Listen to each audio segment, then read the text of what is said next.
Yeah, yeah. We all need that every now and then. Yeah.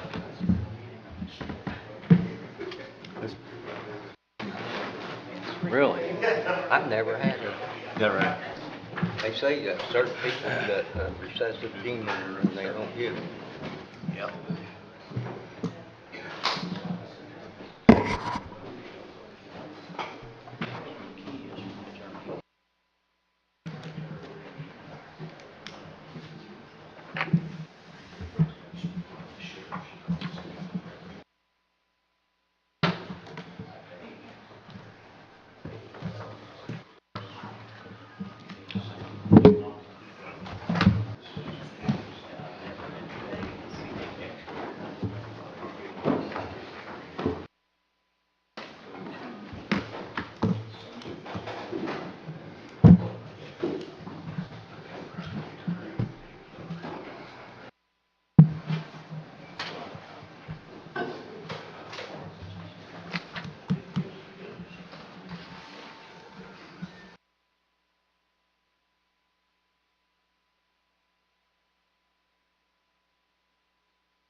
Okay, good morning. I'm going to call the Washington County Council meeting September 15th, 2025 to order.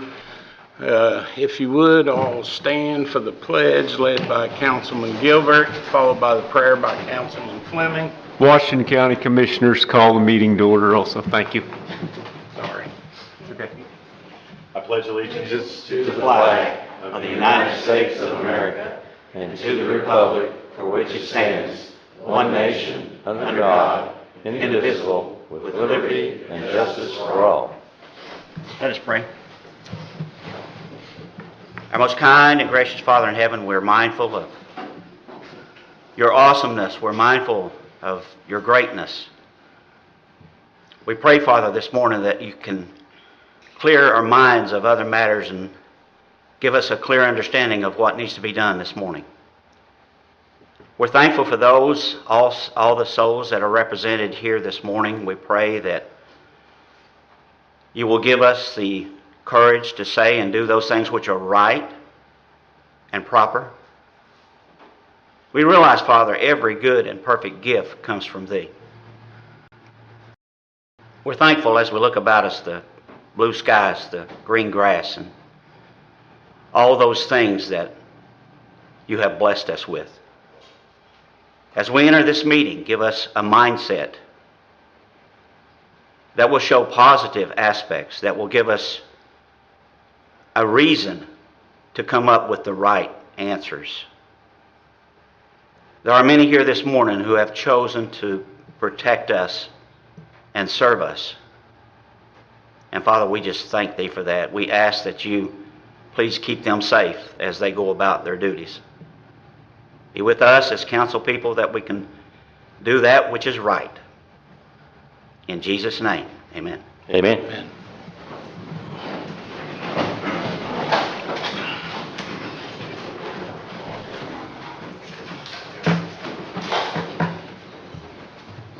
All right, good morning once again. As we follow down our agenda here this morning, first off, public comment. Looks like we did have a couple people sign up, so Max Green, if you would want to come forward.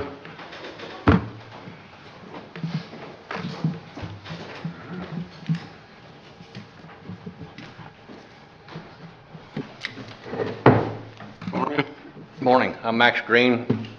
I live in Camelsburg. What I've come to ask the council to do is to consider not funding boards that are not 100% state law compliant. We've got new laws on the live streaming as well as the new requirements for the postings that have to be made. But also the big part is I'm referring mostly to the zoning board. The zoning board for the last 9 years had not legal membership. They had members who did not own property or reside within the jurisdiction of the board, and according to state law, they had too many Republicans. The county had claimed that the Republican was actually a Democrat because the state law requires no more than 3 of the same political party. I complained to the last attorney and sat in her office for an hour explaining to her what the state codes say on or discussing with her what the state codes say on who can and cannot serve on these boards, and that she had membership that did not meet the requirements, and the state law requires that the board members herself have to make a determination. They shall, not may, they shall determine whether they live within a jurisdiction or not. That wouldn't happen. Nothing came along with that.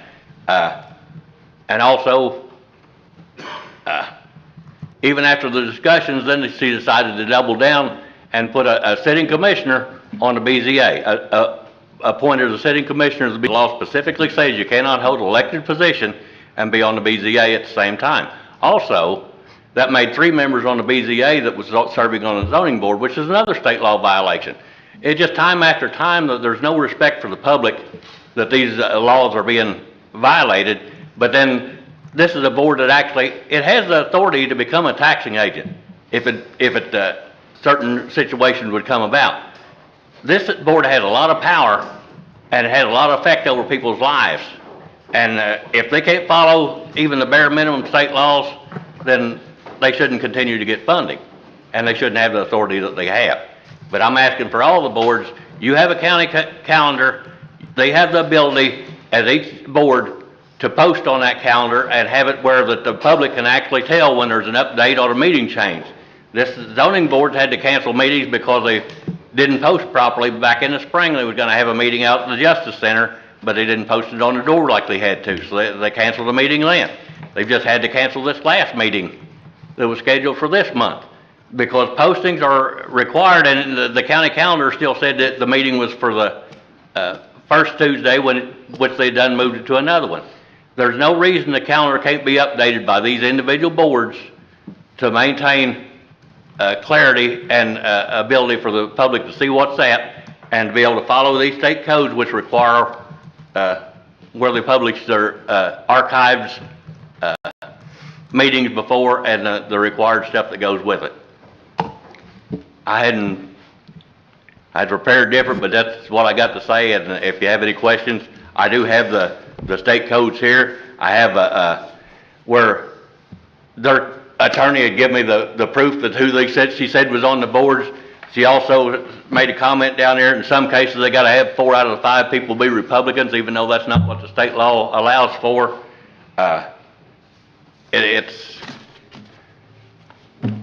I'm just asking for compliance, I went to the commissioners in 2022. I went to the zoning board 2 times in 2022. I resigned from the BZA because they wouldn't become state law compliant. I'm just asking now for the council with the power of the purse to pull back on the purse strings and say you will become state law compliant or else. The last thing is they're required to post their citizen members when they were appointed to the board and when the board term expires. State law says they're staggered terms. They have to be 1 for 1 year, 1 for 2, 1 for 3, 1 for 4, and after that 4-year terms, they should be staggered. What she's put that she's required to put on her notices said they all 4 expire the same year and they all 4 was put on the same year. It's not state law compliant. I'm just asking for full compliance or say we're going to pull back the money next year. That money could be better used for raises for other departments that actually are in compliance with state law. Thank you. Any questions? Anybody got any questions for Max? Thank you. I appreciate it. Thank you, Max. All right, had one other sign up, Brent Miller.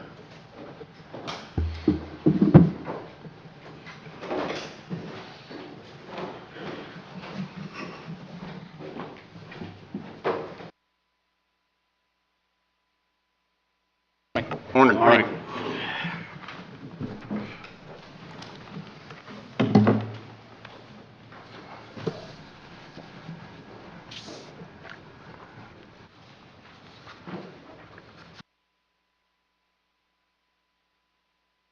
Of course, it's that time of year to go through our budget request for 2026, and there's a lot of things to go over for you guys to think about, and you all have very difficult jobs trying to reach a good compromise for the taxpayers of the county, what they're paying for, and then also by being fair to your county employees.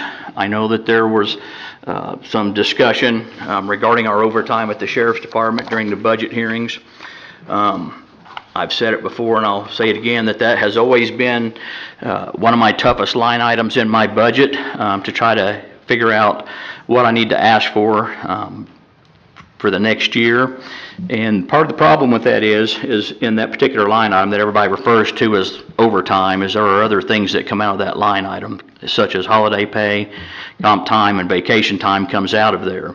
So we've asked that that be separated out. I don't know that that's going to be done for next year. I'm hoping that it will, so moving forward it'll make it easier to know where we truly stand with overtime, because I know overtime is a major problem for a couple of different departments. It has been for mine, and recently I was able to get Michelle and Cheryl to sit down with me and try to come up with a report, which I sent to you guys. I emailed it to you over the weekend. I don't know if you had a chance to look at that report or not, to break some of those numbers down. I think when you break them down, the overtime is still somewhat alarming, maybe to you, maybe not so much to me as a department head at the Sheriff's Department. Again, being there for 36 years almost, and seeing a lot of things that have come and went over the years, there's a lot of stuff that I understand about the Sheriff's Department that maybe county council members don't understand about how the department operates. And I'm giving you a standing invitation, an open invitation to come and visit the Sheriff's Department at any point in time, to sit down, see how we operate, see what we do, talk to our employees, and see what we really do on a daily basis there. A couple of you have came and visited the Sheriff's Department, asked a lot of questions and things, and I appreciate that. Some people have never stepped foot in my Sheriff's Department, and I find it hard for you all to make good, sound decisions about my budget without ever having stepped in my department to understand where we come from. I did a couple of Google searches here recently, such as, can you operate a Sheriff's Department without overtime? The answer was no. A Sheriff's Department generally cannot eliminate all overtime because of staffing levels, unavoidable events, and the need to provide coverage. But they can and should control and manage it through efficient scheduling, clear policies, and evaluating staffing needs to minimize its use and impact on officers. The Fair Labor Standard Act requires overtime pay for non-exempt law enforcement employees for hours worked beyond a standard work period. Overtime for police agencies is caused by both unforeseen events and scheduled activities, often driven by chronic staffing shortages, being the key point. A major factor that is frequently cheaper for departments to pay overtime than to hire, train, and provide benefits for new full-time officers. Factors necessitating overtime: low staffing and vacancies. Many agencies, including ours, is understaffed, meaning fewer deputies are available to cover shifts. This forces existing deputies to work longer hours. High staff turnover, vacancies, and call-outs can reduce available deputies, also requiring overtime to cover shifts. Vacations and sick leave. Time off for vacation, sick leave, or injury requires other deputies to backfill shifts, which can create overtime situations. We used to, at one time, buy those vacation days back from the officers at the end of the year. They stopped doing that. I don't think you can ask any county employee who has earned time off to lose that time at the end of the year because they didn't take it. Therefore, it is a priority for us to make sure that our deputies are getting their time off, and if we don't have the coverage for that officer to be able to take his earned time off, then we have to have people come out and work that shift, therefore creating overtime for the department that otherwise we would get off paying just straight time if we just bought those hours back from people versus having to hire somebody else. Brent? Yes. Do you think it would help to buy those hours back and switch policy back to that? There was discussion about that from Karen at the last meeting, and so I wanted to ask you. I think that it would help. Would it be a major help to that line item? I don't know, but I do think that it would help. Most officers, I think you will find, would love to have their time off. It just depends. There were a few people that would cash that vacation time in, but most people, especially when you're working all this overtime anyway, you got to have some time off. You know, it's good for your mental health to take time off and things. And I do think that if we went back to buying those back from the staff, I think that would help, yes.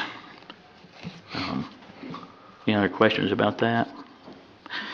Recruitment and retention issues, low recruitment rates, deputy burnout from heavy workloads, and retirement of experienced deputies contribute to sustained staff shortages. Mandatory training requirements. Mandatory training and requalification courses often take place during deputies' off-duty time. Deputies are compensated with overtime for mandatory training that is scheduled during their time off. I've got my trainer that's responsible for the department training sitting out here in the audience. I think he can tell you as well as most of the guys on the department, like one of my firearms instructors sitting out here. We really do try to schedule our mandatory training when the officers are on a scheduled shift so that we're not paying overtime for training. But when you're short-staffed, it makes it very difficult to be able to do that. And so then in order to get those required hours of training for your deputies, you're scheduling training time on their day off so that they can get those required hours. Holdover and shift extensions. When a major incident occurs near the end of a shift, deputies are required to stay on the job until the situation is resolved. This often involves lengthy investigations, witness statements, and report writing. Unlike a lot of other county jobs, at the end of your shift, you can't just clock out here and go home if you're on a bad accident, or you're investigating a domestic, or, you know, even something more serious than that, you know, a shooting or something. You can't just punch the clock and go home. You have to stay, and a lot of times these officers are required to do reports and things that have to be turned in a timely manner, so that requires them to stay over and do these reports as well. Because a lot of times, again, we can't predict when people are going to call in with situations, and a lot of times these calls will come in right at the end of an officer's shift, and when that's all you have to take the call, they're going to have to go take that and put them in overtime. Court appearances. Duties are often required to appear in court on their off-duty time to testify in cases they are involved in. This is another source of regular overtime. Emergencies, disasters, and security for special events can also cause deputies to work overtime. Emergencies and events such as public events, declared state of emergencies can necessitate around-the-clock coverage, often requiring extended hours. Another question that I asked Google here recently is, can you operate a county detention center without overtime? And the answer was, it is virtually impossible for a county detention center to operate without any overtime, Due to the legal and operational requirements of running a 24/7 facility, corrections departments rely on mandatory overtime to address chronic staffing shortages. Once again, staffing shortages comes up, unpredictable emergencies, and other scheduling challenges. 24/7 supervision. Jails must maintain uninterrupted supervision of inmates every day of the year, including nights, weekends, and holidays. If a scheduled officer is absent, another officer must cover the shift to maintain safety and meet required staffing ratios. Staffing minimums. State and federal regulations like the Prison Rape Elimination Act, minimum staff to inmate ratios. Overtime is used to meet these minimum during emergencies or when normal staff levels fall short.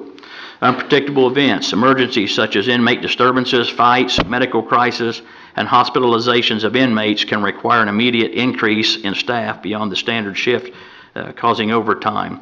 Also in there is transports, as we've talked before. You know, we never know when a juvenile is going to get picked up and sent to a juvenile correction facility that is going to require someone to make that transport, and if it causes our jail staff to fall below the standard, then we have to call somebody in for overtime, and that happens quite regularly, as well as emergency detention orders. You know, when those are signed and you can't predict when somebody's going to need to be committed to a mental facility, that requires someone to make that transport, which often causes our numbers to fall below the standard staffing level.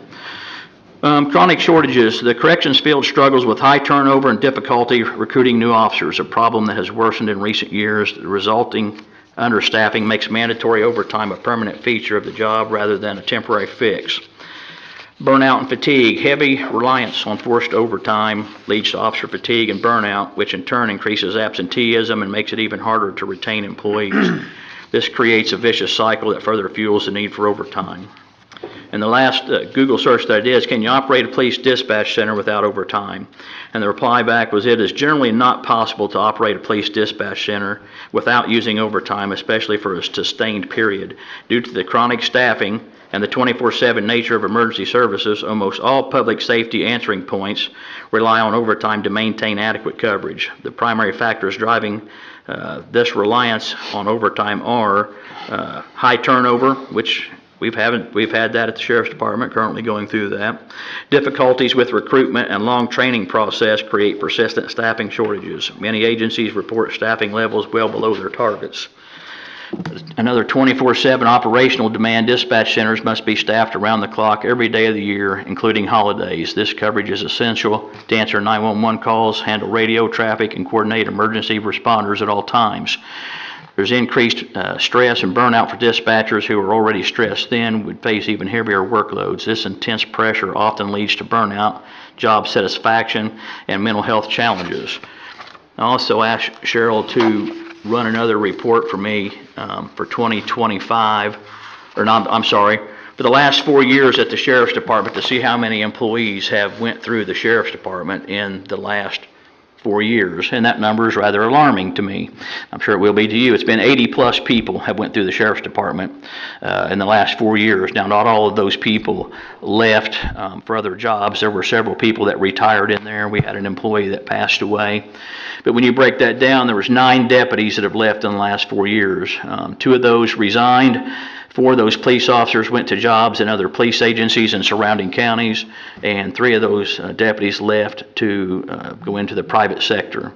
Out of those numbers, there were 18 dispatchers that have went through the dispatch center in the last 4 years, and 51 jailers have turned over in the jail. And I think, as I told you during our recent budget hearing, the average years of service for my jailers is .945 years of service. That's less than 1 year of service for those jailers. There are 20 in total in the jail. If you take the jail commander out and the jail lieutenant, the supervisors, that leaves you 18 people with less than a year of service. You can imagine, or only imagine, the liability that that puts on the county by having all the inexperience back there in the jail. And that therefore was part of the reason too I did that salary study, to find out where our jailers fall in the surrounding counties. And I asked for a considerable increase in their salary over the other employees to try to keep those people in the jail to help reduce our liability there in the jail.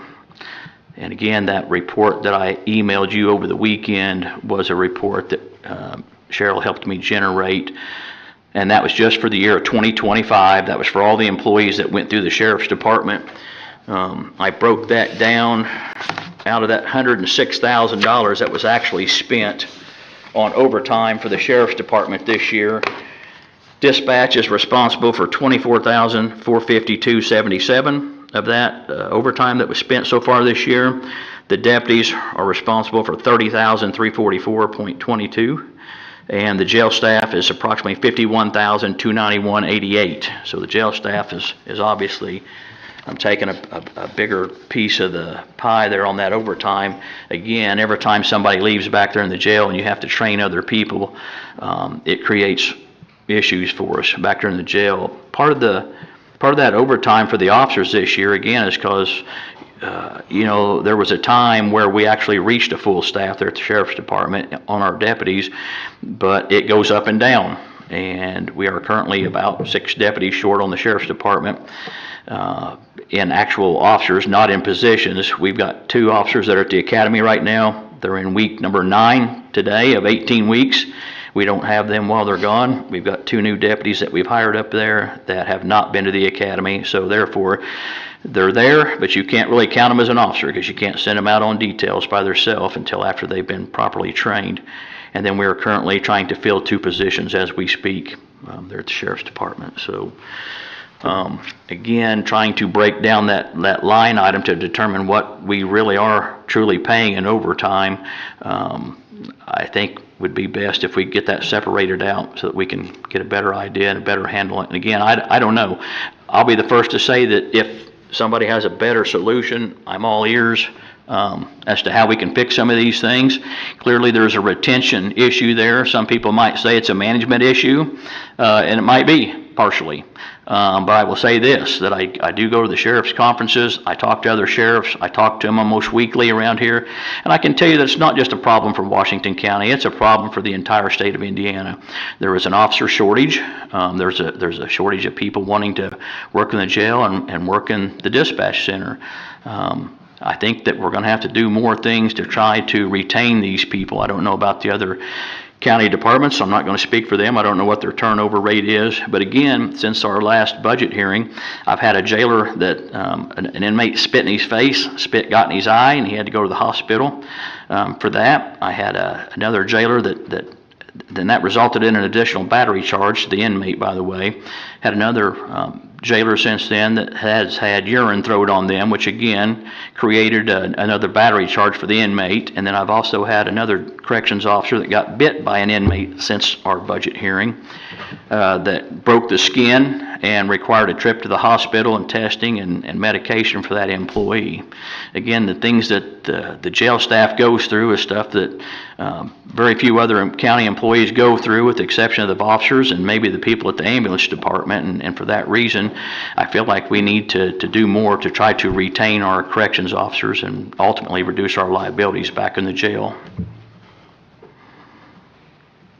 Anybody have any questions for me? Question for Brent at this point? I don't have no questions, but I just appreciate everything you guys do. We appreciate you guys. And I know it's a very tough job, and Yep. you got a tough job to sit down and try to decide what's best for the county, and we can only hope that you guys do the right things. Thank you, appreciate it. Thank you. Thank you. And again, moving forward, my door is always open. So if tomorrow or next week you have a question, feel free to come and visit the department or sit down and ask questions. Thank you. Thanks, Brent. Thanks, Brent. All right, moving ahead here on our agenda. You've all had the meeting minutes from August the 4th, August the 19th, and 20th through the 22nd for the budget hearings. I just need a motion to approve those meeting minutes. Motion by Andrews, second by Preston. All those in favor, right hand. Thank you. All right, next up on the agenda, Chief Public Defender Ryan Bauer. Thank you for having me. I'm sorry, at the budget hearing last time, I missed. I was sick. Nobody wanted me here. But today, as most of you know, I have an open position. I brought a handout. I have an open position in my paralegal, the third paralegal position. And I've had an opportunity since the last budget hearing. There's been some interest in that position by somebody who's got significant court experience, over 15 years of court experience. Prior to that, she was a legal secretary. So it's somebody that could jump right into the office, hit the ground running, and knows everything about the system, not just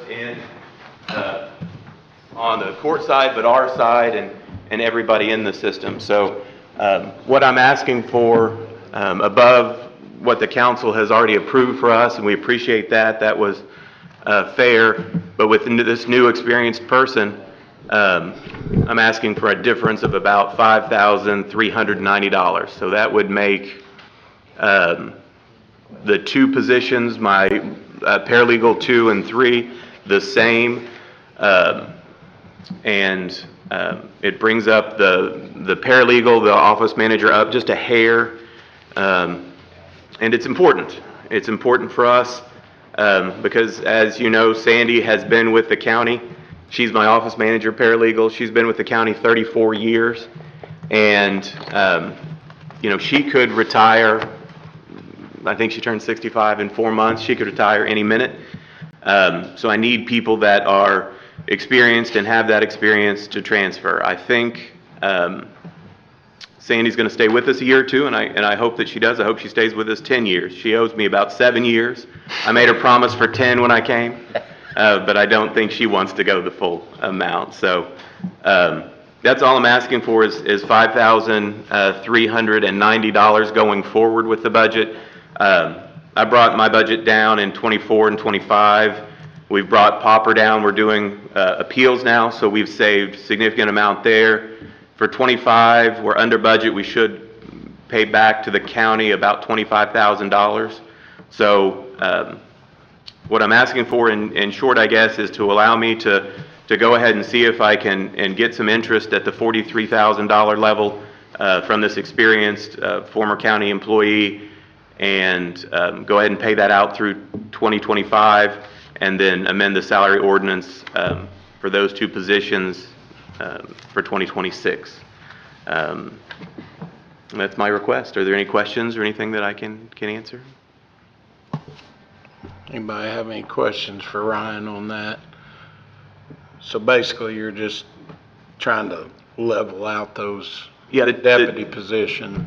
Yeah, we had, when I first came on, we had changed those because that position, the third position became more of an assistant, more of a receptionist position, and now we're going to expand that, have somebody who's doing the appellate work, and if we can. I'm not going to pay somebody who doesn't have 15 years court experience $43,000 for that position.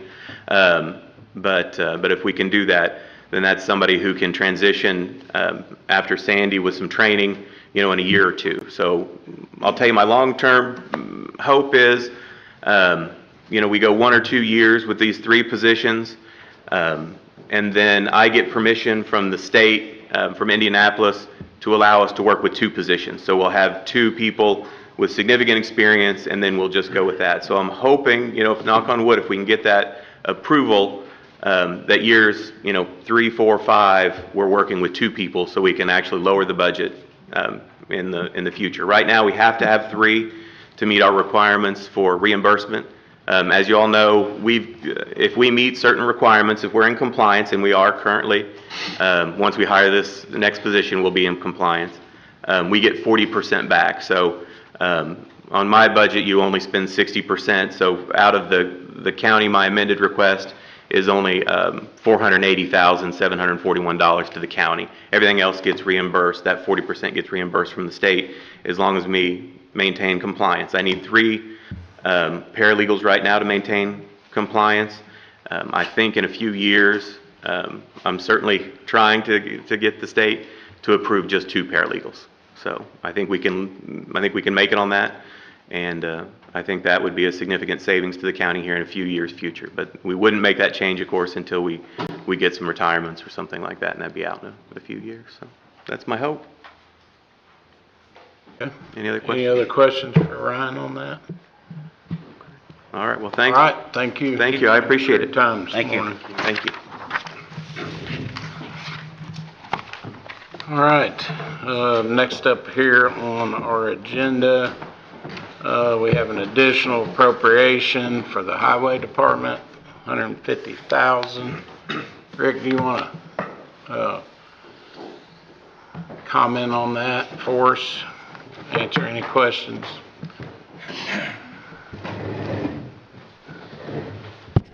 Yeah, it's pretty straightforward. I always like to clarify, this is not extra money. This is money we have set aside from previous years. This will mainly be, we had a change order on a bridge. It was $50,000. That was unexpected. And also last winter was a little harsher than usual. So we went through quite a bit of material before the first of the year there. And that'll get us in good shape. We've had salt delivered, 6 loads already. That's $15,000 right off the bat. This will just put us in good shape going into the winter. Anybody got any questions for Rick on an additional appropriation there? Thank you. It's already there. We need to vote on that. So at this time, I would entertain a motion to approve the additional appropriation for the highway department of $150,000. I'll make that motion. I'll second it. Motion made by Councilman Brad, second by Andrew. All those in favor, right hand. Okay, additional appropriation approved.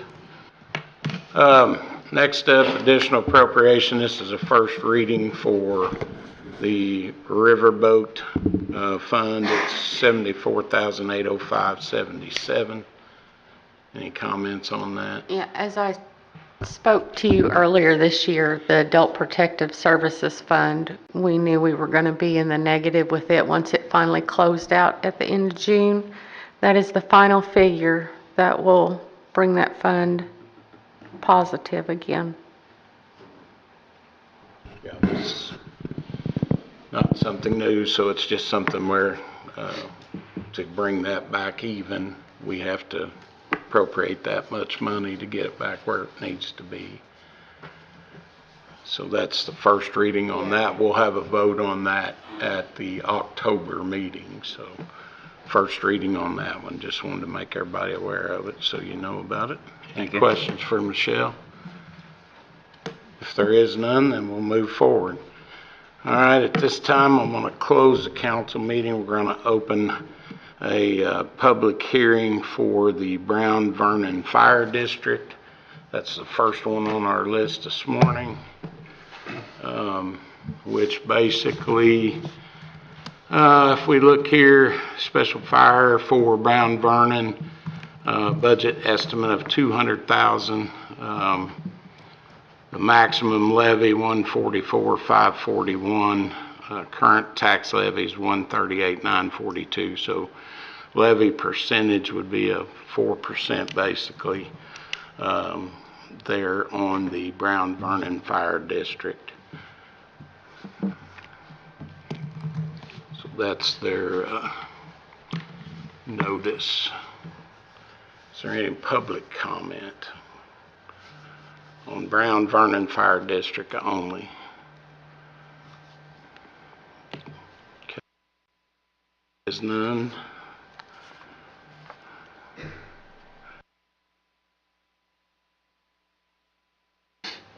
Close that one, then we need to vote. Motion to close the public hearing on Brown Vernon. So moved. Motion by Councilman Fleming, second by Councilman Davidson. All those in favor, right hand. Okay. Brown Vernon Fire District public hearing is closed. We don't have to vote on those, do we? No. October 6th, yep. All right, next up, Blue River Fire District public hearing. So I'll open that public hearing. Just real quickly, I'll run theirs down. Budget estimate, rainy day, $20,000, special fire general, 108.5, special cum fire, $20,000, total of $148,500. Maximum levy, $77,266. Their current tax levy is $75,038. There again, levy percentage, a little over 4% on Blue River Fire District. Any comment, public, on the Blue River Fire District? If there is none, I'll entertain a motion. Motion by Mr. Armstrong, second. Mr. Fleming, all those in favor, right hand. Okay, that one. Close that one on Blue River Fire. Next up, Washington County Solid Waste Management District. We'll open up their 2026 public hearing. Real quickly, I'll read those down as well. For the solid waste management, budget estimate 1.7, maximum estimated funds 1.159, current tax levy 1.1114.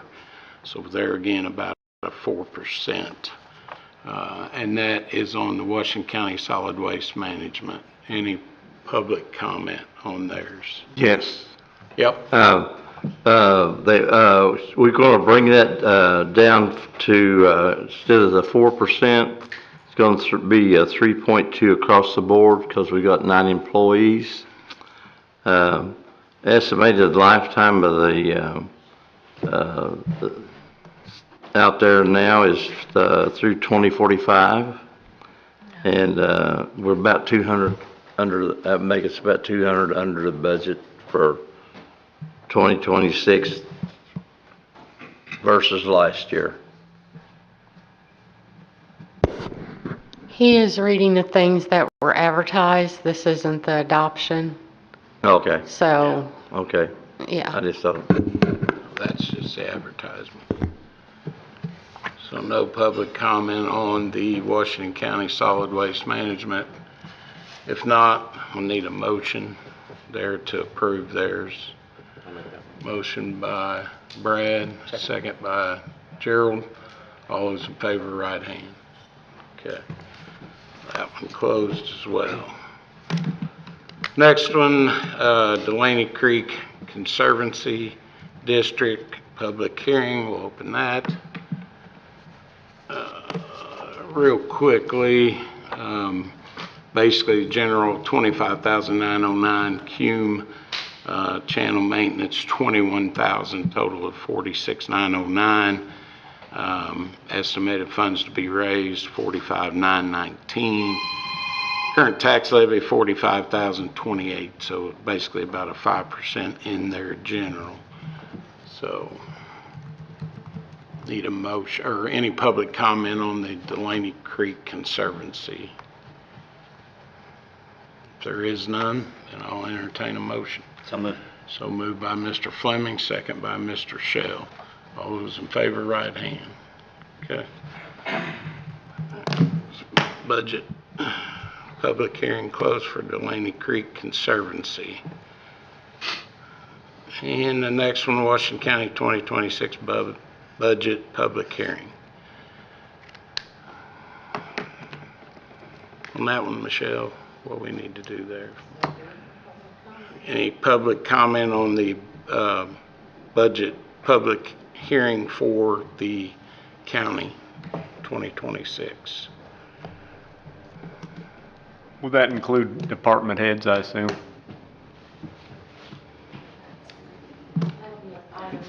Yeah, that'll be on 6 on the Okay. agenda. This is the public hearing for that. If there is no comment, then I'll need a motion. Motion by Mr. Davidson, second by Mr. Armstrong.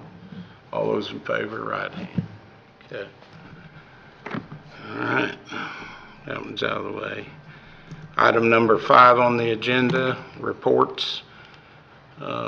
Department heads, elected officials. Any department heads, any comments this morning? Doesn't look like there is any there. Alyssa, you're next on the agenda. You have anything? I don't have anything. Okay. All right. Kyra? Good? Okay. And we'll move on to item number 6, 2026 budget discussion.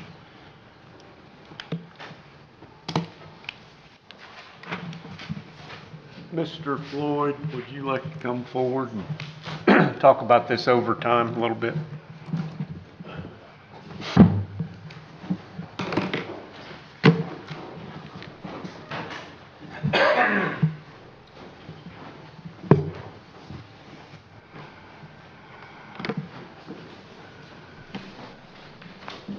Hello.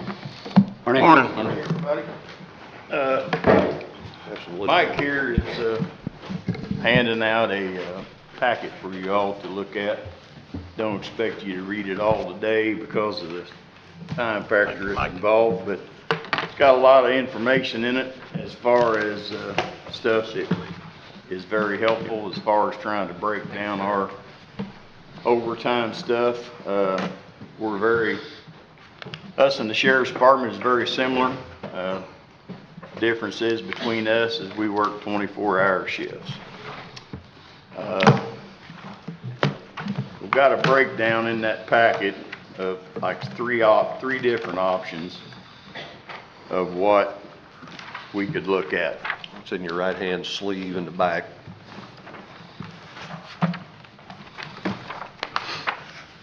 It's basically on the one budget when we had proposed in the budget hearings about an additional employee with a floater, we have taken that out of the option. Therefore, you're going to be looking at $92,000, $93,000 difference, less in that budget. Reason why we done that was because of the fact that the ideas was going around that was going to solve a lot of our overtime issues.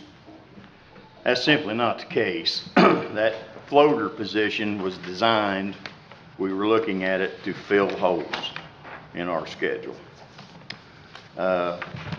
We need that. We need the, when we have a call-in, a sick day, a vacation day, anything of that nature. Reason why we wanted the floater, where we would be able to have somebody that we could, a full-time position where they could come in and work that slot, do that. As far as overtime reduction with one floater, wasn't going to happen. It just can't because of the schedules we work. So therefore, on our budget, revised budget, with no floater and our current staff that we have, with a 4% raise that we asked for, you're looking at 1.89 and some change, which is an increase in the budget of $82,000 and some change from last year. And that's basically with our raise, which they all deserve that. Actually, my standpoint, they deserve a lot more than that. But anyway, we're looking at, we had to increase some line items. We had to increase our medical supplies because they go up every day, just about. So all in all, that's about the best we can do on that schedule. If you look through there, we also give you a couple different other options. We give you some options on a schedule change, which would be going to like a 24 on, 72 off schedule. That would basically give everybody, they could work their shift, they'd be off 3 straight days. With that, we would have to hire another crew, a whole new crew, 4 people total. We'd have to do that. We would also have to take a real serious look. If we did that, we'd have to take a real serious look at upgrading their hourly rate. Because at their current hourly rate, if we go to that 24 to 72 hour schedule, we're going to decimate it. I wouldn't have a department left. Basically because of the fact of the matter is they can go anywhere else and make a lot more money on the hour, and that's currently the way it is now. That's why it's so difficult for us to hire people, because of the fact that we can't compete. We can't. We've checked around everywhere. We are comparable to Scott County on an hourly rate and Jackson County. That's about it. And like I said, it's just simple arithmetic. And you can look on that second page behind it where it breaks down your hourly rate and employees, what they'd actually be making. We asked for a 34% raise to get, like Tony said, comparable. It's still going to be a little bit less on the year end, but your overhead cost is what's going to be. If you look at your bottom number on your total overall budget, you got your PERF, your group life insurance, and your FICA and longevity would all increase by adding in 4 employees. And you'd be looking at a lot higher budget than what we're dealing with right now. You'd be looking at 2.2 million and some change on the one, and then on the last one. And you would reduce overtime by almost $40,000. If you're looking at just the overtime line item, you'd reduce overtime by $40,000, but you're also increasing everything else out because we hired more employees on your overhead. You also have to look, like I said, Sheriff's Department, Brent kind of hit it too as well. On our line item, that's exactly what that is as well. That's not only overtime, that's vacation time, that's sick time, that's holiday pay, that's everything in there. So, I mean, I can see, again, I brought this up at the ambulance board meeting on Thursday, when we were looking at the past years. There was a couple years in there where the overtime budget was $8,000. But I think what that was, and I think Todd explained it to everybody, I think fairly decent. I mean, as far as what we can do, is a lot of that money come out of the commission, on the commissioner side of stuff. And then when we came in, we wanted to kind of combine everything out that way. Because that $8,000, I don't know, I really don't know where that come from. I don't know, I really don't. Not anywhere close. But it's not, that's not even anywhere close. I mean. I made that in overtime when I was there. Yeah, I mean, it's nowhere close. And that was 2022 and 2023.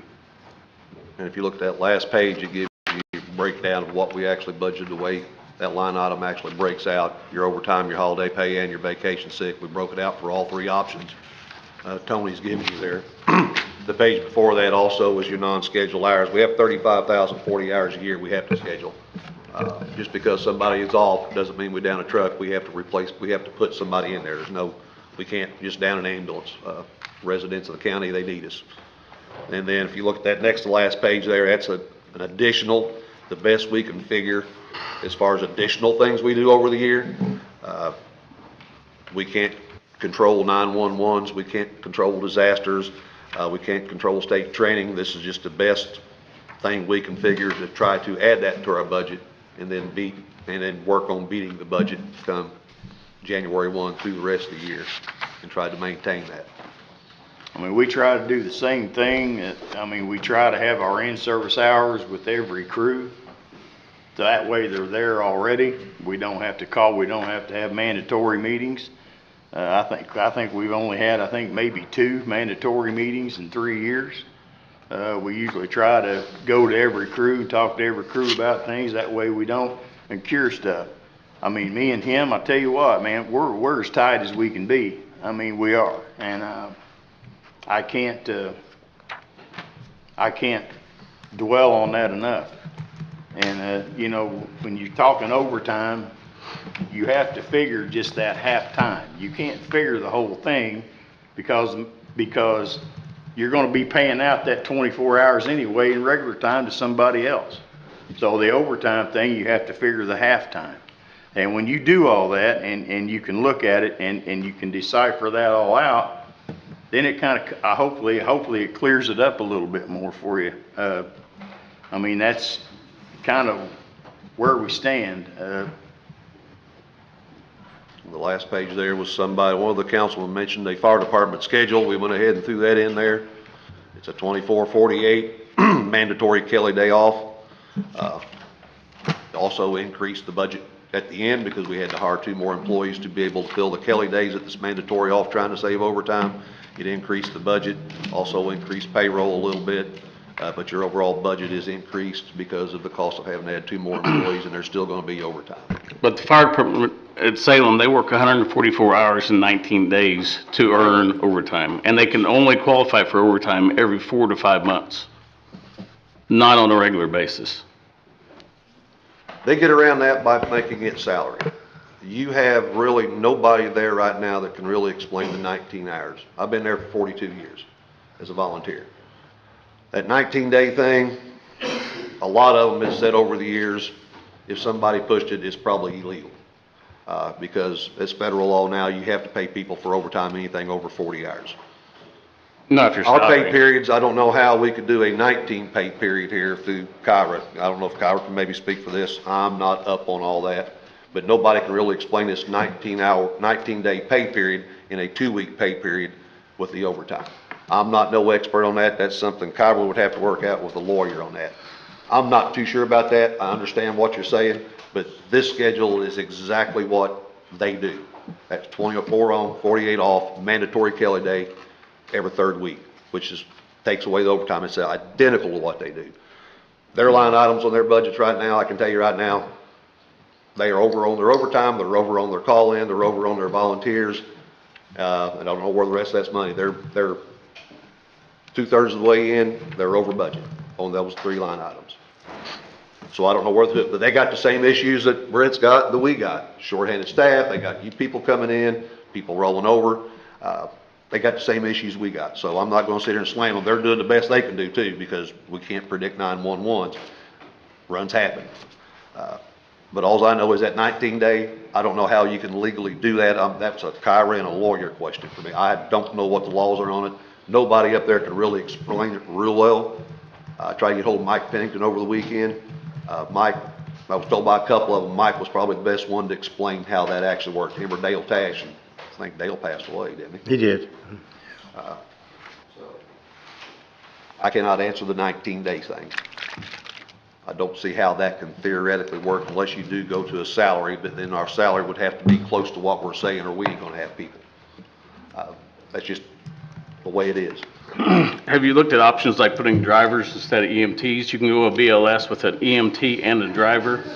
We can't, most of our runs are ALS runs. Paramedics cannot have a driver. Paramedics have to have an EMT. So out of those 2,900 calls a year, you're saying the majority of them are ALS? Yes.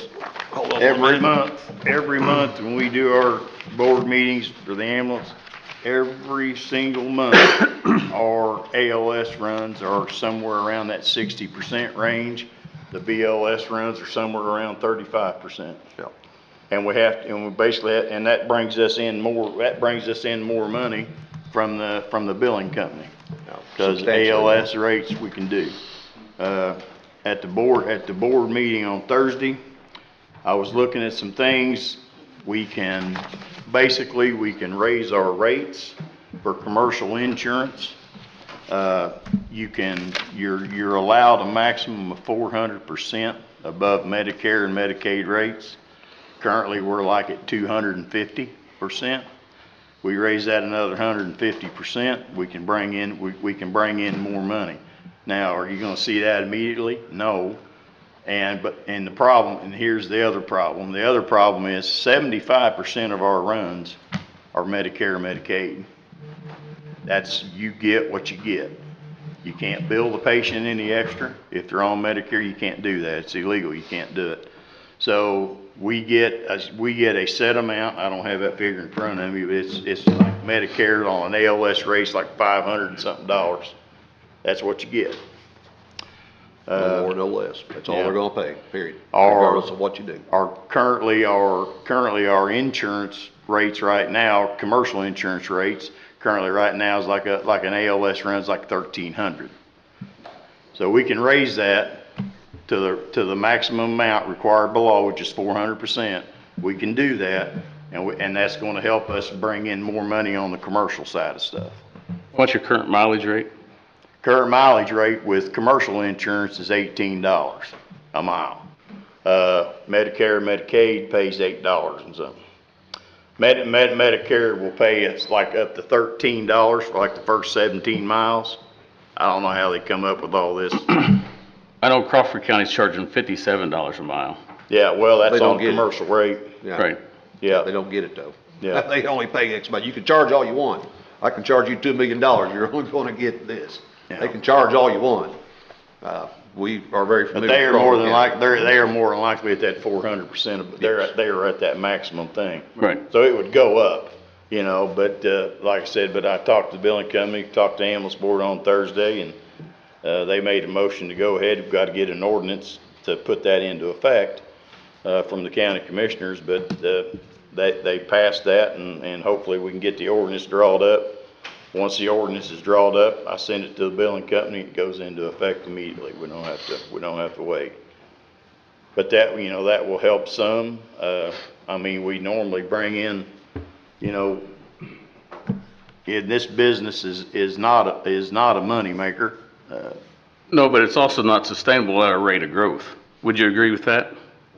No, I wouldn't. You look at in 10 years, this will be almost half of our budget.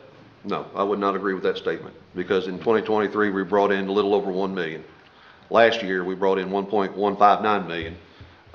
Tax dollar wise, we'll just call it a loss if you was running a business, and you can't run this like a business. You can try managing your budget and everything. We only had $321,000 loss last year. We only took $284,000 of tax dollars because we had a little bit left over from the year in the checkbook. This year, we're looking at maybe $275,000 loss with an income of raising it to 1.268 million. If we get this raise in there for next year, we're probably going to be able to raise our income coming in to about 1.35, 1.4. So those numbers are actually getting less and less on what we're actually taking. If you want to go back and compare it from 12 years ago when it was Knox County EMS, and for 4 years they was giving them, 4 years they gave them $1 million, and they wore out $2.5 million worth of equipment in those days' cost. If you go with inflation from 10 years ago when we was Knox County, quadruple that, and that's what you would be paying for them here now. I think this service has come a long way in budgetary, the service we provide, and the people we have, and the quality care we give our constituents in this county. I think everything is on the up and up. So no, I don't disagree with that. I totally disagree with that statement. I think this ambulance service is going in the right direction. I honestly think if you had somebody come in from a private service, which I'd heard somebody mention that, it's going to cost you a whole lot more. 10 years ago when they kicked Knox County out, they had Switzerland County come down, and they probably gave you the most honest line item was $950,000 up front, you supply the equipment per year, and we'll give you what you're doing now. And that was 10 years ago. 10 years ago times 4, they're probably going to ask for $4 million. But it's like Tony said, this is a non-profit thing. It has to be tax-based, and we understand that. Our budget is set on what's actually could happen. And it's like Tony said, we beat the hell out of it. We beat our people up to write our reports right so our budgets, so our income is good. If you go to the front of your packet there's an Owen County thing in there. That is probably the closest service to us in the state of Indiana. They make 2,900 runs a year. They have 2 trucks. They have 2 chase cars. They do an on-call. They have 5 trucks total to replace it. They do some other things. Their billing is they only bring in $700,000. So those people ain't writing the reports right, don't know what they're doing. I ain't even gonna second guess them because every ambulance service is different. But we're bringing in $700,000 more per year because we're on our people's ass. You can ask every one of them. Me and Tony's assholes most of the time because we make them write their reports right and we do what needs to be done. And they're doing an outstanding job on it. And I want to back every one of them back here and say thank you. They're serving our taxpayers, and we're taking care of our taxpayers, and we're meeting budget, and we're doing what needs to be done to do the best we can. And their budget at Owen County is $2.78 million with 18 employees.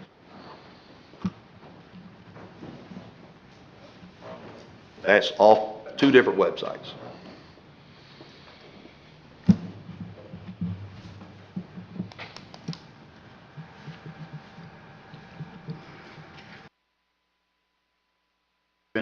We've been under the budget for the last 3 years.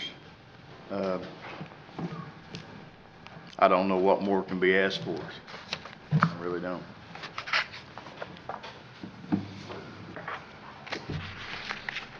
And more people doing away with overtime, with this system, with EMS and emergency services as a whole, just Brent alluded to it. He kind of stole some of our thunder. We just can't say that enough. It's impossible. It's emergency services. We're just the same as fire and EMS, or police. There's no way we could go to a 12-hour shift. We'd have to double our staff. And then what are you solving? Nothing. You're right. You're actually spending more money than what we would be right now. And it's just the nature of the beast in this business, and it's just the way it goes. I mean, it's just, we can't, I mean, I will give it. I mean, it is, you guys don't understand what we have to go through even to hire somebody. I mean, it really, short of pulling teeth and really putting somebody in, I mean, because it's just because of the fact that, they can go to fire departments. I'm losing one to a fire department. I actually already have. Just in the last week. They're going to fire departments where the benefit package is so much better, the hourly rate is so much better, and I can't compete with that. I can't. So one more question. Could we do away with the on-call? If you figure 2,900 runs a year, that's 8 runs per day. Is that what fix? I'm asking. I understand. Okay? I'm just asking questions. I understand that. Could we do it through mutual aid? That's, well, let me, the mutual aid thing, Mr. Armstrong, is we have to count on that now sometimes. The only problem is we can't really count on that. Because when we call another county, a lot of times we'll get a no. Harrison County helps us out a lot because most of the time during the day they have 5 trucks on, most of the time, not always. But they do. But the problem with that, is relying on mutual aid situation, is if they get something in their county, that's where they're going to go. Yeah. And then we're stuck with nobody. And that actually happened last night. It was actually on their way up here to make a run for us while I was responding in the fly car, chase car. They had to break away because they caught a run, and luckily one of our employees come in, grabbed a truck and come down, and we was able to man it. We had an influx of runs, and yes, we do depend on them. They do help us. I've actually got numbers in here somewhere if you ever want to come up and ask. We actually got numbers on how many times a year we have them on standby. Brent's dispatcher's actually done a 4-month study on how many times we use them. We use them a lot, and we still use our on-call. Can we do away with on-call? No. I mean, it's not covered all the time. Can you? I mean, that's, again, Brent hit on it. I don't want you guys to do you guys' job. I don't want to be an elected official. And yes, you guys are responsible for the purse strings as us as taxpayers, but if we don't want to do away with on-call, I got both trucks up, Preston needs an ambulance, or you need an ambulance, or Bubba needs an ambulance. I mean, I know a run volume is not the highest around of other counties. I mean, Harrison County, they did like almost 8,000 runs last year. But they've got an interstate going through there. They do hospital transfers where we don't. So that all counts towards that. Scott County's very similar. I don't know what their actual run count was last year, but they have 3 trucks on. They're, as small as county Scott is, they have 3 trucks on every day. And I've said that here for a long time. We actually need that. We actually need a 3rd truck on. But, you know, there's times where 10 trucks aren't enough. I mean, there really is. I mean, there's times when that happens. But, you know, we years ago, we had a 3rd truck that was on duty years ago, and that didn't last very long. But, you know, but we have to have, as far as on-call, that is our cheapest option for coverage. Additional coverage, that is our cheapest option. You know, the people that, I mean, on-call is not mandatory for the employees to take. It's not, simply because of the fact that I've got people that live outside of this county, and there's no sense in them taking an on-call position because it'd take them an hour to get here. You know, so that's kind of off the board. So, but we do have people that pick them on-calls up, and like I said, a lot of times we have a 12-hour on-call. We have somebody on-call 12 hours. We have some people on sometimes for the whole 24, but very rarely. But most of the time it's kind of split up. So, but I mean, as far as actually doing away with that, there's just basically that'd be a washout. We wouldn't be able to do that because our coverage would be severely dropped. And we would probably, there would be people waiting on an ambulance. That's a given. And how do you put a price on it? All right, any other questions for Mike or Tony on the EMS budget? I do have a comment. Yes, sir. I kind of encouraged, after this was brought up at the budget hearings about the overtime, I certainly encouraged Councilman Armstrong to pursue this. I kind of knew where it would end up, but as you said, Mr. Abbott, you know, we have to try, we have to look at these things, and I think these gentlemen here who run the ambulance service have proven that they have looked into other options, and just due to the nature of the beast, I was in a similar situation many years ago when I first got on the council, and people would, well, they basically laughed at me because I was trying to apply my private sector logic to an ambulance service. And I want to remind the people in the audience, you know, Mr. Armstrong, like many of us, there are a lot of things about an ambulance service that, well, it truly is a different animal, as is anything public safety, sheriff's department, jailers, fire. So you can't blame us for trying, at least looking at things, and this is why we talk about things. But please show a little respect to our council here. Thank you. I understand. Thank you, Todd. Yeah, and I'd just like to say I want to commend these guys for trying, but this overtime thing, it's just part of the nature of public safety. And thank you for looking into this. Thank you for the information. And that's all I have to say. Thank you. There was one other thing in your binder in the center, and this is just information for you. It's ways that, because I kept hearing Bubba bring it up, and you guys bring it up in your budget hearings about this Senate Bill 1. Went online and looked. I thought, how is there ways to fund EMS? Every law has something in there. Went through and looked, and I'm not going to say I'm a lawyer. I am not. But I did find some things on the way you can fund it. There's different ways. There's one here they put out June of 2023. All your law numbers are on there. There's a lit tax. There's a way you can find to do it as a township's paying for each of the runs. And somebody made the comment, well, you don't know how many runs each township does. I said, well, yeah, we can do that. Modified a report, and in those, there's a page in there that shows you how many runs each township we make. And it also tells you with the $321,000 loss, technically, if we had last year, it's $112 per run that we actually lost. On that last page, it has a complete breakdown of the 2,771 runs we did. And if you take that $112, you can see how much each township would be responsible for their part of the bill. That just gives you an idea. Like I said, I'm not a lawyer, don't know, but there is options to be able to sustain that $321,000 we didn't make last year. There is ways out there that they have made through this Senate Bill 1 to be able to support your ambulance service. So, like I said, no expert on it. I just read into it, took a couple of days reading some of it, found this, printed it out, and threw a report to it so you can kind of see for your information. Thank you, Mike. Thank you guys for the information. Appreciate it. We got work to do. We've talked about this before. You know, public safety is a little different animal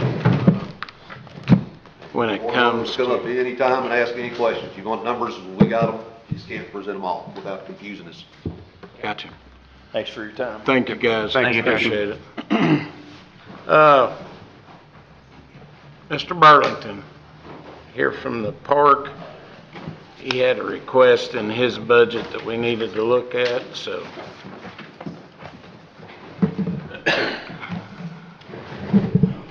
Good morning. Morning. I'd like to apologize for missing the last budget hearing that I should have been here, but little things changed. So now I'm here this morning for Cynthia Rainbow. When we hired her, she was on second deputy's pay.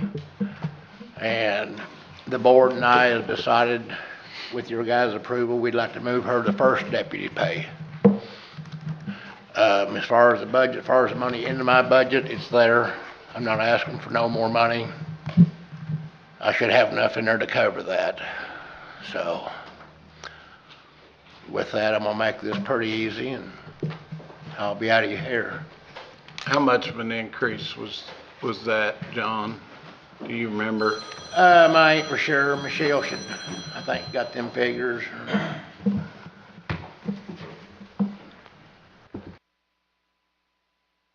Trying to find it here. think it's an extra $1,000, $1,500 a year, something like that.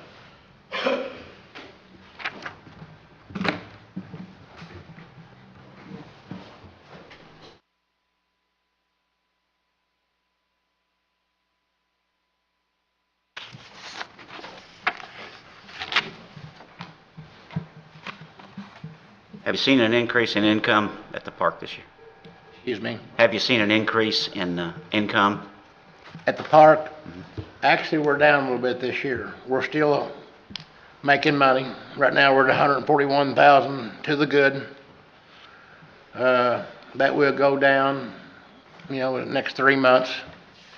But, we still plan on turning in over $100,000. That's just due to, like, the whole county, people, not having people, to do things. We've had to lock off from renting cabin rentals through the week, just the weekends only. Just ain't got no personnel. I've hired one more cleaning lady than what I've ever had before down there in 14 years. I've also hired one more groundskeeper than what I have in 14 years. And I've made the less money than what I have in 14 years. But we're still up. We're still doing good. Like I said, we're at 141,000. I'd predict around 100,000 turning into you guys. Yeah, I can tell you that in the years, since John took the park over, the park for years operated in the red, and he's done a phenomenal job of turning that around to where the park is, self-sufficient. And a lot of that's just been done due to John's work there to keep things, the way they need to be. And, that's required a little more work from that deputy position. A few more things on her, some meetings, different things that she has to attend now to catch up. So. I already show Cindy at first deputy pay. Excuse me? I already show Cindy at first deputy pay. You already show her that? Mm-hmm. And when did that happen? Looks like last year.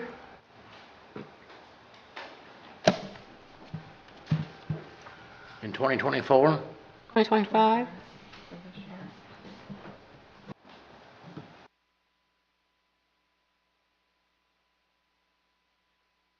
I think actually she came in as a first deputy pay. No, when me and you first talked, when I first come aboard here, these people was very, very underpaid down there.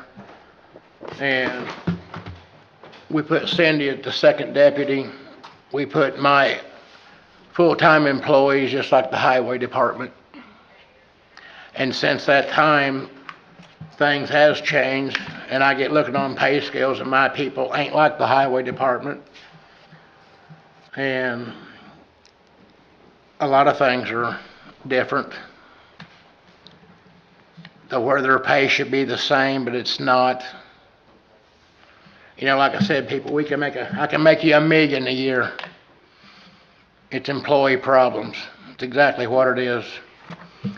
But we still turn in money. Well, I'm just saying she is currently a first deputy. It's $18.89, is that right now an hour?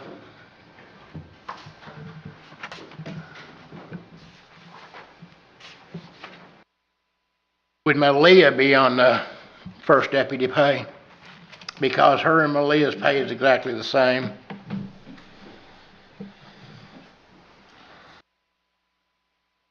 Broke out by hours, John, I'm sorry. I thought I did.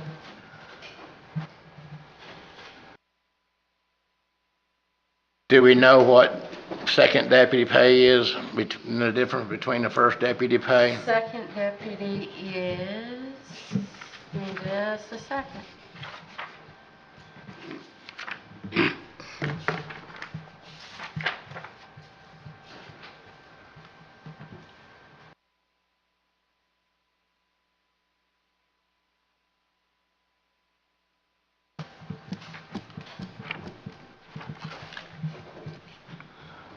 $852. $852.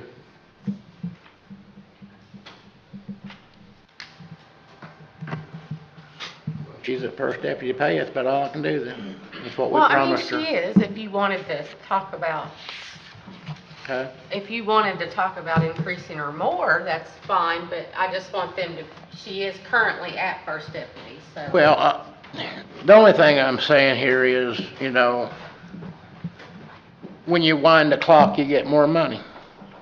When you come to this meeting and be the secretary, you get more money. You know, Cindy's wore a lot of different hats.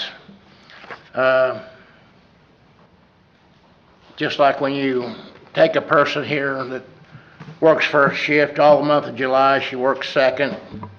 When we do our park board meetings, she's the one that writes the minutes of the meetings. I believe she needs to be paid more money than $37,000 a year. I think that needs to maybe go up to around 40. That would be just as close as everybody downstairs here. Just because we're out there don't mean we don't need to be, you know, the same. And her salary comes out of your budget. Excuse me? Her salary is going to be coming out of your budget. Yes. Yeah.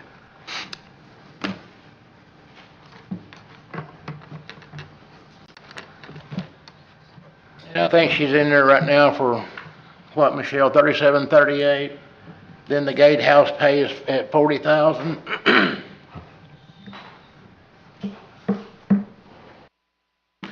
Shows gatehouse at 45. 45? Mm-hmm. We'll have plenty of money left over on that gatehouse pay to increase her salary.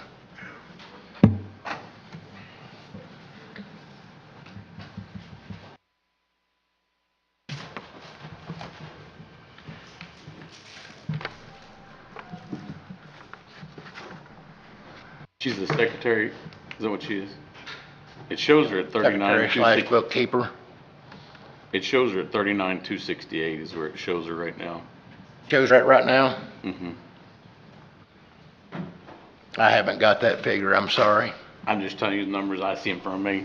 You got 39? 39,268 is what it says. For Cynthia, Our secretary says, for first deputy, correct? That would be first deputy.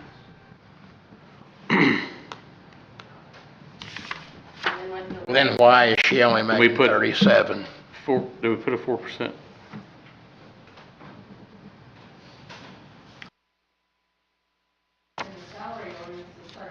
$9,268. yeah. Is there a date on that ordinance? What's the date on it? What, beginning 25? Well, when you adopted the budget Yeah. last year, yeah. Okay. She should be getting her 39.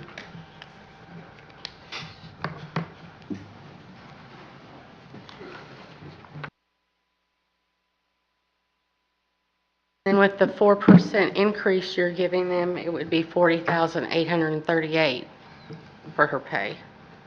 40,838 for the 26th if the budget That's is what's approved, Yeah, if that's what gets with the approved adopted. budget for next year. That's with the 4%? Yes. Yeah. Okay.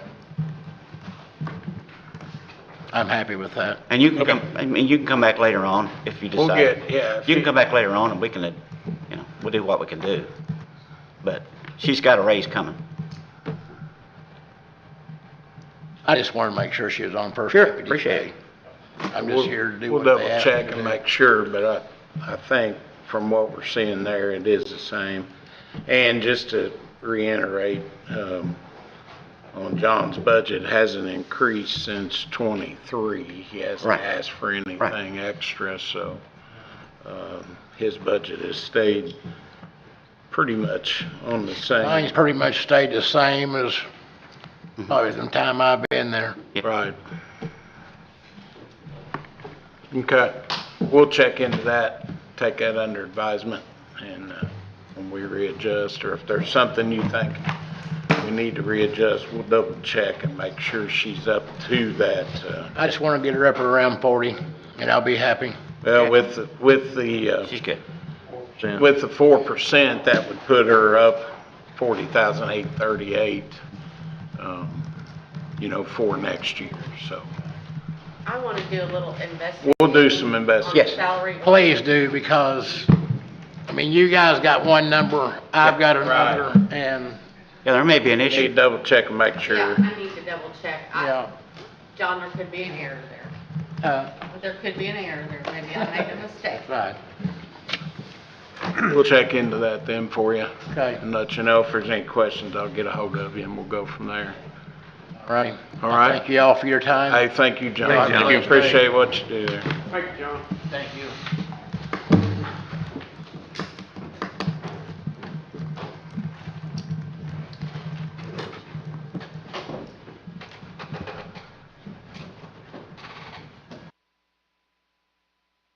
All right. Any other budget discussion that we need to go through? We have until October the 5th, I believe it is. Is that correct? Yeah. October 5th is our deadline to submit to the state the 26 budget. So we've got a little work to do between now and then. So that will be some things that we need to discuss. Just so you know, we may, there may have to be another meeting or two to get this finalized, but these are some things that we need to take a look at for sure. Any other comments, questions? I'd just like to thank all the employees. I appreciate each and every one of you, so. Thanks for the department heads for standing up too. There's a handout Kyra's passing out. That is an additional bid for mowing at the fairgrounds. That'll be the third one.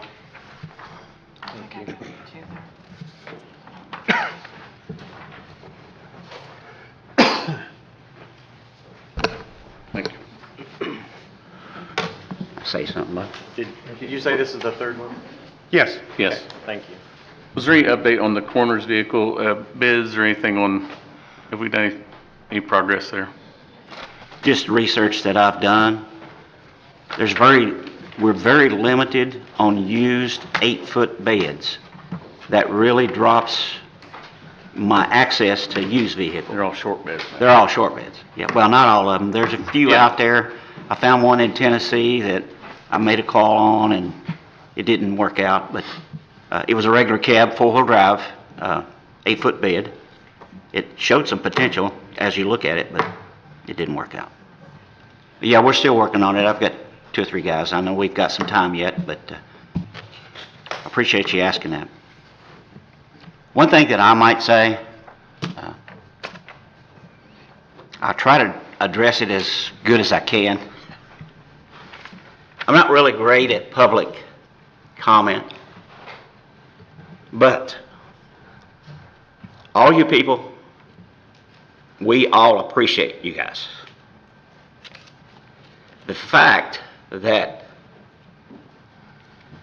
we try to save the taxpayer money should not be looked at as a negative from you folks, please.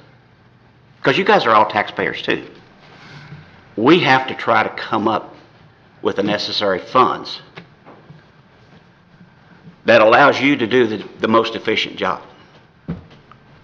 So I would encourage you to, first of all, to pray for us, but I would encourage you, no one knows how to do your job any better than you, any more efficient than you. We don't know.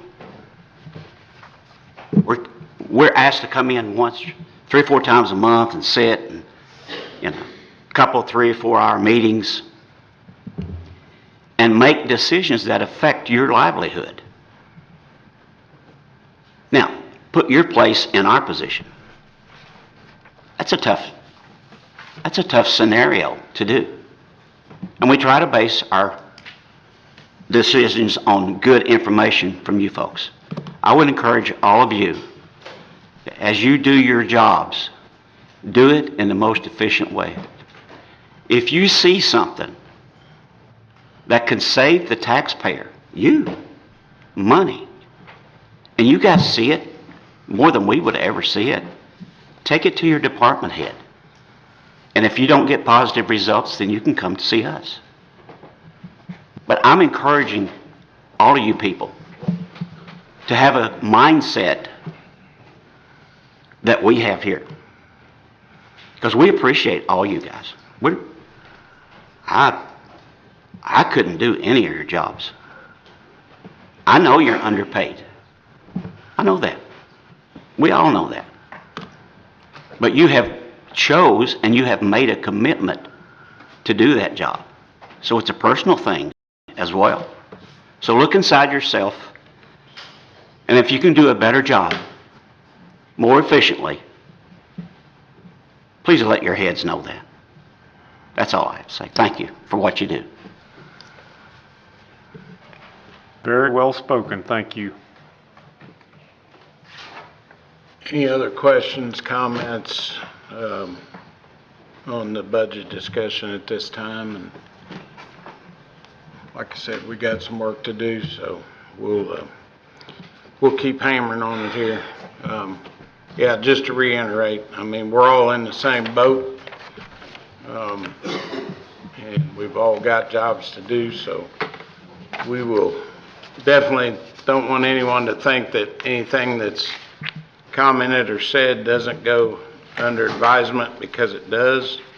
And as Councilman Fleming mentioned, we've all got a job to do, and we're trying to do it as most efficient as we can, keeping in mind that we need to take care of our employees. Retention's a big thing, and we do appreciate all of you. And we have a job to do for the taxpayer as well, so we'll continue to work on that and work on the budget as need be.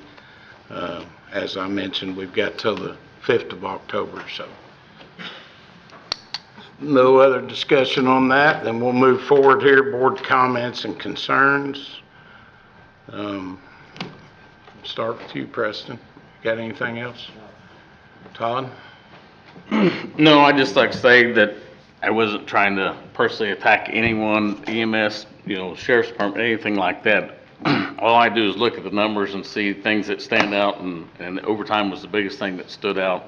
I'm just trying to save money for the taxpayers. I'm not trying to take money away from you. I think you're underpaid as EMS workers. I don't think your rate's as high as it needs to be, but I think the overtime is higher than it needs to be. So I was just trying to find a balance is what I'm trying to do, and figure out a way to do that. So it's not personal. Like I said, I'm looking out for everyone in this county is all I was trying to do. It's all of our money, so wasn't anything personal. Thank you, Todd. Andrew? No. Mr. Gilbert? No, I don't have it. Gerald, anything else? No, thank you. Don't have anything else. Commissioners? Thank you guys for your services. Todd? I'm good, thank you. Thank everyone once again. Okay. Commissioner's motion to adjourn. Second. Okay. I need a motion to adjourn the council meeting. I'll make it. Motion by Mr. Shell, second by Mr. Davison. All those in favor, right hand. Meeting closed. Thank you all.